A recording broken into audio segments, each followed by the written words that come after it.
I was 15 years old.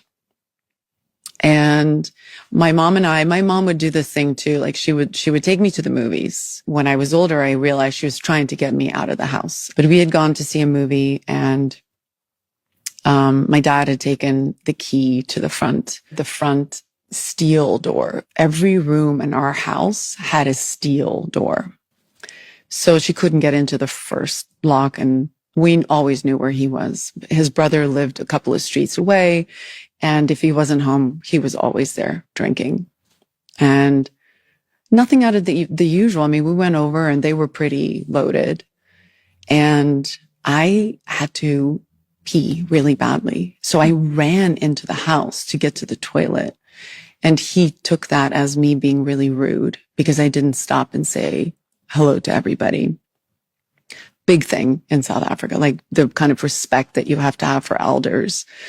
And he was in a state where he just kind of like spiraled. Like, why didn't you stop? Like, who do you think you are? And this kind of thing started, and we left, but you could just tell I just knew that was kind of the straw that broke the camel's back for him. Mm-hmm. I felt it. I felt like something was different. I sat down with my mom and I said, I think you're right. I think you should separate from him. I had never imagined that those words would come out of my mouth. I knew he was mad at me. So eventually, when he decided to come home, I said to her, please tell him I'm asleep. And so I went into my room. I turned my lights off to get to the point. He finally broke into the house. He shot through the steel doors to get into the house, making it very clear that he was going to kill us. And so by the time he broke into the first gate, my mom ran to the safe to get her gun.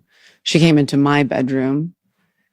And this is, again, one of those crazy things. The two of us were holding the door, and he just stepped back and started shooting through the door. And not one bullet hit us.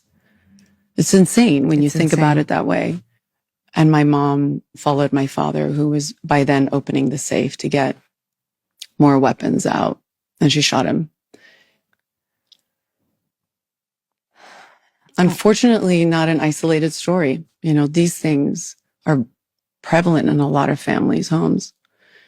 And I feel like women really get a very, very unfair shake. Even I feel like in this country, nobody takes it seriously, the situation that they're in. And I don't think anybody took my mom seriously.